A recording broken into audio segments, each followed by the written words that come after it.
And welcome back again here for a live interview with Jonas Lund, sitting next to me, living in Amsterdam and Berlin. And the joke here was actually he lived in Lund before in Sweden, which would have been a very funny take because we're going to discuss your commissioned work for IMPAKT, yes. 1-on-1 plus 1, which was commissioned.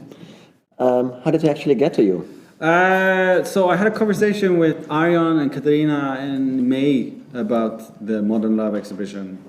And they were not sure at that time whether it would be like happen in real or not because of pandemic-related things, right? Mm-hmm.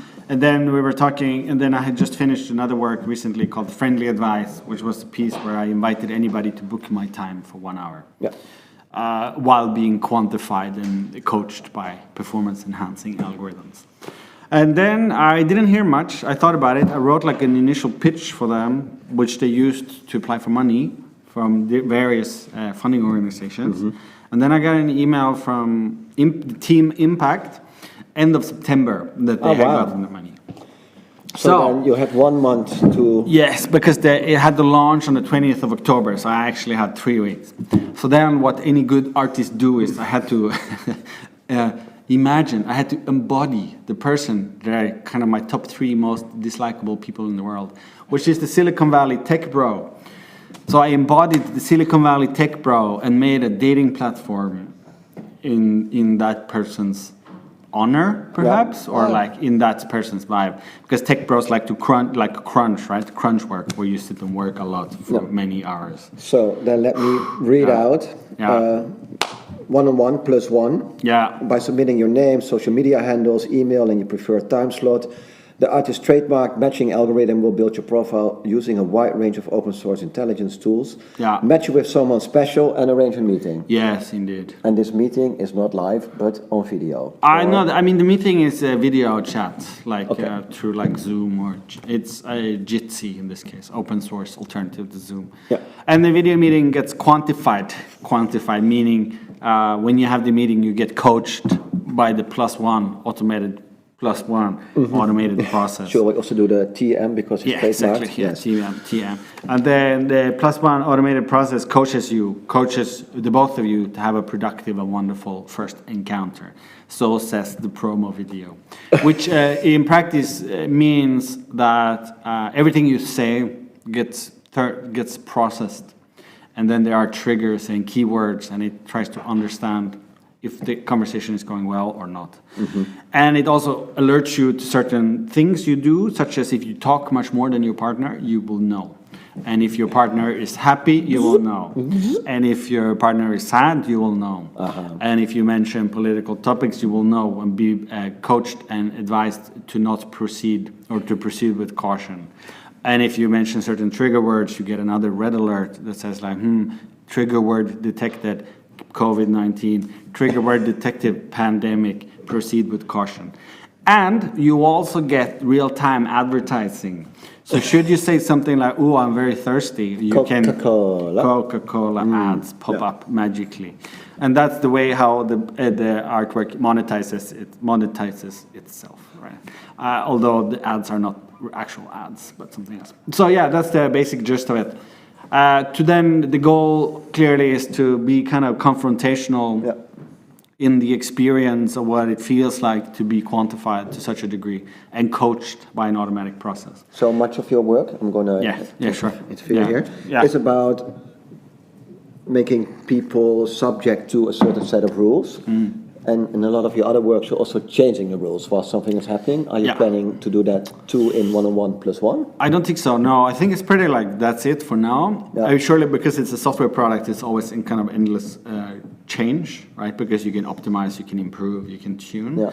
And a certain part of this ideology, which is embedded in the 1-on-1 plus 1 quantified data automatic decision making, is like, how can I know that the matching algorithm is good unless I can quantify the meeting? Yeah.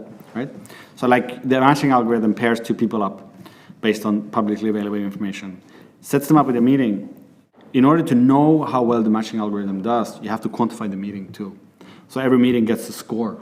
And if it's like a, like the best, then you know the matching algorithm did a good job. And if it's a F, which is the worst, matching algorithm needs to be tuned. And that's like machine learning is that basically, you know, like you do repeat processes over and over and over, see how they perform, and then adjust. Yeah. And did many meetings already take place? So far, I think we've had like in the first week of business, we had something like 1,500% growth. We went from 2 users to like 35 users. Wow. So there's been around like 15 matches already, I believe. Oh, really? Yes. Any So pregnancies already?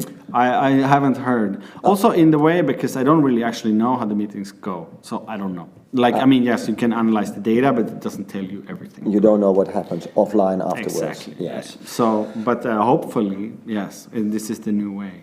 Yeah, and then let me get to this offline, online, right? Because Sure. it might be that some really desperate people, we've just seen a panel on the language of love on internet, where a lot of people are actually making adjustments to their self, to one might even say their mind, in order to be liked. Yeah. How, if such a very, excuse my English for those people that don't think that they are very desperate, but they might be very desperate, signing up for the 1+1, what your algorithms detect and perhaps offer professional help? I mean, it's like, I understand, like you, in order to be like an eligible partner online, like an eligible lover, you adjust, you hide certain things about yourself. And like most research on Tinder, for example, or like OkCupid in particular, because OkCupid is really centered around answering questions. Right? And then what they detect, and the real culprit of online dating, is that people don't answer questions truthfully. Which also happens on Tinder, of course. You say you're like 180 centimeters, like yes, but you're actually like very short. You don't answer. It's not even necessarily nefarious. It's just that your self-image is not the actual image you project. So then, if you say you're funny, and you say like, "Hey, I think I'm funny," it doesn't mean that you will find me funny. You know? So then that's the classic culprit, and that's also what makes OkCupid not very successful in creating couples, because it's very difficult to predict, right? So then, in a way, like addressing this idea in relation to the 1+1, and it's a critique of all the automatic decision making and automated processes. It just needs to be said. But like in that case, it counters. It just needed to be said. Yes, it counters that narrative. Like you cannot be untruthful if you don't control what information gets said about you, right? Like in a way, like that's the proposition. So then in a way, the question is if the algorithm can detect different layers of desperation. Because everybody knows that desperation is very unattractive, right? Because if you're desperate, it's like, it's very hard to really like someone who really likes you. In the initial phase, at least in my experience. But then if it's a bit more like gamified, who knows? But I don't know. Maybe it's the way, maybe. Okay, but then also, if you're desperate, it also probably means that you're willing to compromise on your ideals, right? And give the answers that other people might like. Yes, exactly. Hey, then I think we're really short on time because there's a very tight schedule here at IMPAKT TV. So, a more general question, with a lot of critique on society being divided up in echo chambers or filter bubbles, and you are 1+1, of course, matching people that would be belonging to the same echo chamber, would it diminish our abilities to actually care for people that we do not know? I don't know if it's said that the matching algorithm would not match people across different filter bubbles, let's say. There's no such bias in the algorithm right now. Like it tries to match you based on interests, but then if you're both interested in playing piano, one might be very leftist and the other might be QAnon. That's fine, right? And it's kind of like, it's funny you say that, because in the friendly advice, which I did earlier this year, then it was people booking time with me, right? And then I was confronted with a wide range of people with various opinions, where one was a proper flat earther QAnon believer. And it's very confronting. And it's like, the initial response is to be like very distrustful and like dislike this engagement. But then it's also kind of an interesting opportunity because it's rare to be confronted with like fully QAnon believers, right? So in that sense, for sure it's a problem. Filter bubbles is a problem. It's like the algorithmic, it's a result of like algorithms tuned to maximize engagement. And to counter it, maybe the 1-on-1+1 is a good counter because it's really like serendipitous.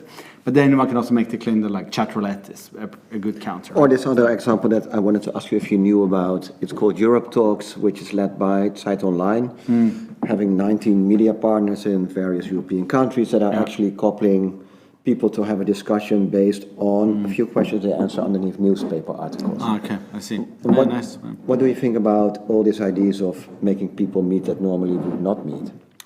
I mean, it's like, I suppose it's a bit, it has the risk of being a bit patronizing. Like you just say like, yeah, but because you are so this, you need to change your mind, right? And like there is it feels like it comes from a certain position of superiority. That would be my initial critique of it. You'd be like, hey, you could really benefit from some other points of view. You'd be like, I don't know, like, and also you don't change people's minds through conversation. Like you can, it's nearly impossible to change someone's mind on anything that they are truly believing in. So then all their research shows this. Then what is it that you like to stress with the 1-on-1+1? I mean, it's like, it's basically a prediction for what's the next dating platform like, right? Yeah. And then in a kind of, it doesn't even make too much of a value judgment, whether it's good or bad. Yeah. It's more like making visible the potential future should one not protest against it in like a personal choice way, right? And then making visible. And I also think in a way which you might experience when you get your match, if you ever get your match. Oh, thank you.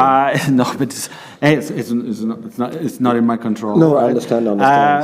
Then it's like the question is like, it's the feeling of being so quantified, which is something kind of special. It's very confronting to get the sensation of what it feels like to be under constant surveillance. Yeah. And I think it's something, I mean, I did some one-on-one meetings, and it's kind of disturbing to know that everything you say goes into a database and then gets used for or against you, right? Yeah.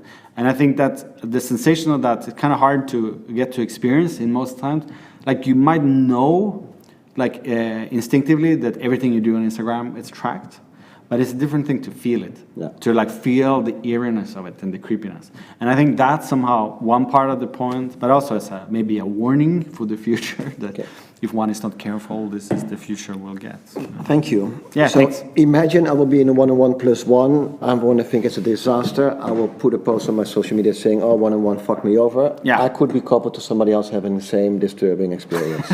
Probably, yeah. But that would be lovely. Yeah. Before we continue, let me draw your attention to yet another dating show happening this evening live here at Impact.